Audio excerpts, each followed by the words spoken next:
ചാലിയാർ തീരത്ത് ഒറ്റപ്പെട്ട് കിടക്കുന്ന 1 ഏക്കറോളം വനഭൂമിയിൽ പുതിയ ടൂറിസം പദ്ധതിക്കായി വനവകുപ്പ് അധികൃതർ സ്ഥല പരിശോധന നടത്തി.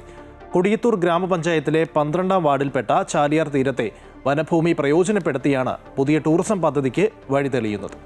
ചെറുവാടിക്കടവിൽ ചാലിയാറിനോട് ചേർന്ന് നിൽക്കുന്ന 1 ഏക്കറോളം വനഭൂമിയും സമീപത്തെ പുറമ്പോക്ക് ഭൂമിയും പ്രയോജനപ്പെടുത്തിയാണ് പദ്ധതി ഒരുങ്ങുന്നത്.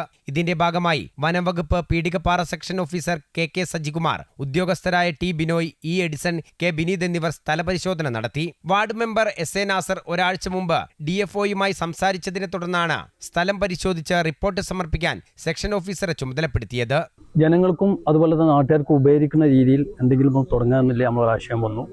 DFOനെ കണ്ടു, കാര്യങ്ങളൊക്കെ കഴിഞ്ഞ ദിവസം ഇവിടെ സന്ദർശിച്ചു. അന്ന് കാര്യങ്ങളൊക്കെ സംസാരിച്ചു. അദ്ദേഹം വളരെ പോസിറ്റീവായിട്ട് അതിനെ കാണുകയും പ്ലാനും കാര്യങ്ങളൊക്കെ അവിടുത്തെ സാധ്യതകളെക്കുറിച്ച് അറിയാൻ വേണ്ടി ഇന്ന് വിട്ടതാ. സ്ഥലം പരിശോധിച്ച റിപ്പോർട്ട് 2 ദിവസത്തിനകം DFOക്ക് കൈമാറുമെന്ന് section forest officer K Sajikumar പറഞ്ഞു.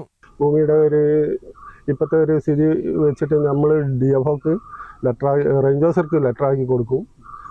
ഇന്ന് ഇവിടെ വന്ന് പരിശോധിച്ച കാര്യങ്ങളും എല്ലാം വ്യക്തമാക്കിയിട്ട് ഞാനൊരു ലെറ്ററാക്കിയിട്ട് കൊടുക്കും. കൊടിയത്തൂർ ഗ്രാമപഞ്ചായത്തിൽ വിനോദസഞ്ചാര മേഖലയ്ക്ക് പുത്തൻ ഉണർവാകുമിതെന്ന് ഗ്രാമപഞ്ചായത്ത് പ്രസിഡന്റ് ടി കവിത പറഞ്ഞു. ഇവിടെ ഒരു ടൂറിസം മേഖലയായിട്ട് പ്രഖ്യാപിക്കുക, തന്നെ പരിസ്ഥിതിക്കും പ്രകൃതിക്കൊന്നും ദോഷം വരാത്ത രീതിയിൽ എങ്ങനെയൊക്കെ ഇത് ഉപയോഗപ്പെടുത്താം എന്നുള്ളൊരു കാര്യങ്ങളാണ് ഇപ്പോൾ നമ്മൾ ഇവരോട് സംസാരിച്ചിട്ടുള്ളത്. ചാലിയാർ ജലോത്സവം നടക്കുന്ന പ്രദേശത്ത് ആ സമയത്ത് മാത്രം ആയിരക്കണക്കിന് ആളുകളാണ് എത്തിപ്പെടാറുള്ളത്. രാവിലെയും വൈകുന്നേരവും ചാലിയാറിന്റെ മനോഹാരിത കാണാനായും നിരവധി പേർ ഇവിടെ എത്താറുണ്ട്. ഈ സാധ്യതയെല്ലാം മുന്നിൽ കണ്ടാണ് വലിയ ടൂറിസം പദ്ധതിക്ക് ശ്രമം നടക്കുന്നത്.